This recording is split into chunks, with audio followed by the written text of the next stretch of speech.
మీరు ఎక్కువ మాట్లాడుతూ ఉంటే నేను మీరు ఎంత మాట్లాడారు మీకు చెప్పాలి, వీడియోస్ పంపించాలి మీకు. నేను నానాజీ గారు మాట్లాడుతూ కూర్చోబెట్టి మేము ఎంకరేజ్ చేసాం, కానీ మీరు ఎన్ని మాటలు మాట్లాడారు? ఆయన ప్రాంతంలోనే ఉండే ఒక వైసీపీ ఎమ్మెల్యే ఏం మాట్లాడారు మీరు? మేము మర్చిపోయాం అనుకుంటున్నావా? అంటే మీరు నోరు ఉన్నప్పుడు, మీ అధికారం ఉన్నప్పుడు మీరు ఇష్టానికి మాట్లాడేస్తారు. అప్పుడు మీకు అధికారం లేకపోయినా మీరు 11 సీట్లు వచ్చినా మీరు ఇంకా ఇష్టానికి మాట్లాడుతున్నారు. అది గొప్పతనం మీలో. I have to appreciate your commitment. వాళ్ళని చూసి మనం చాలా నేర్చుకోవాలి కదా. వాళ్ళు ఎంత కమిటెడ్. 11 వచ్చినా మేము తగ్గమంటుంటారు. మీరు తగ్గకండి, మీరు ఒక్కడు వచ్చినా తగ్గకండి, అలాగే ఉండండి.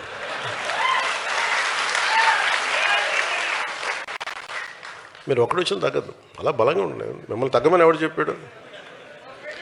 మీరు కరిగిపోండి, అయినా కానీ తగ్గకండి.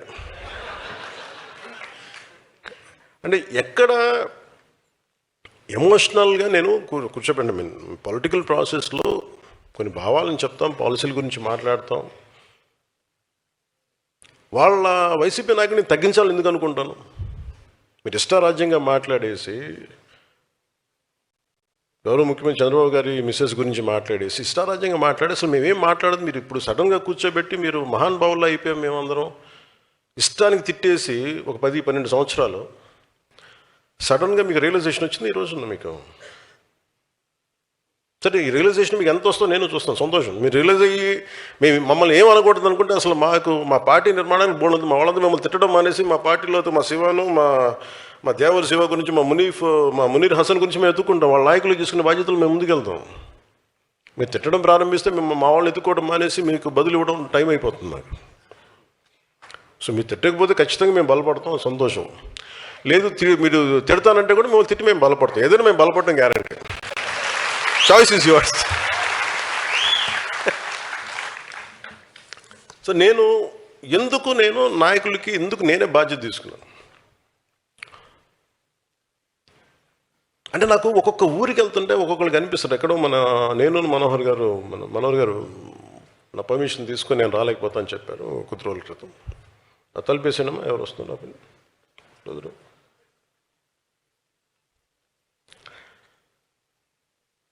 ఒక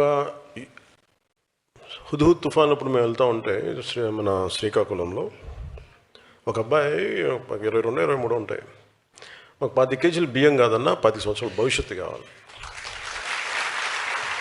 అంటే యువత తాలూకు కోపాలు, యువత తాలూకు వాళ్ళు ఏం అడుగుతున్నారు? జీవనం అడుగుతున్నారు. కేవలం మనం ఉచితాలు అడగట్లే యువత. ఉచితాలు ఎవరికి కావాలి? నిజంగా నిస్సహాయ పరిస్థితిలో ఉన్న వ్యక్తుల సమాజానికి ఉచితాలు కావాలి, ఖచ్చితంగా కావాలి. అలాంటి స్కీమ్స్ ఉండాలి. లేదంటే మనకి దివ్యాంగులకి పెన్షన్స్ పెరగాలంటే 5,000 కాదు, 4,000 కాదు, మనం 10,000 పెంచాం మన ప్రభుత్వం వచ్చాక. ఇలాంటివన్నీ ఉండాలి. ఎప్పుడు వెల్ఫేర్ స్కీమ్స్కి జనసేన ఎప్పుడు వ్యతిరేకం కాదు, ఉండాలి.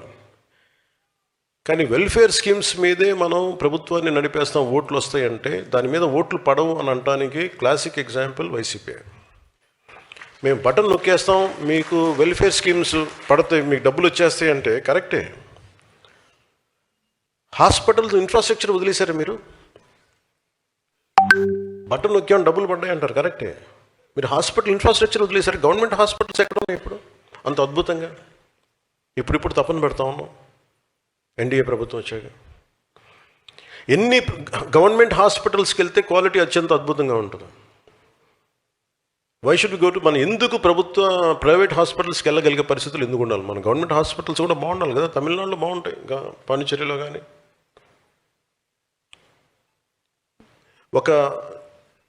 ఒక నిర్ణీతమైన ఒక పర్టికులర్ సంఖ్యాబలం ఉన్న జనాభాకి ఎన్ని హాస్పిటల్స్ ఉన్నాయి మనకి?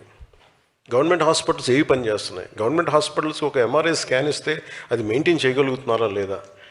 డాక్టర్స్కి జీతాలు పెంచే పరిస్థితులు ఏదైనా ఉన్నాయా? ఎందుకు గవర్నమెంట్ హాస్పిటల్స్ వదిలేసి ప్రైవేట్ హాస్పిటల్స్కి వెళ్తున్నారంటే జీతాలు పెరగవు. అసలు దాని మీద గత ప్రభుత్వం ఏదైనా ఆలోచించిందా?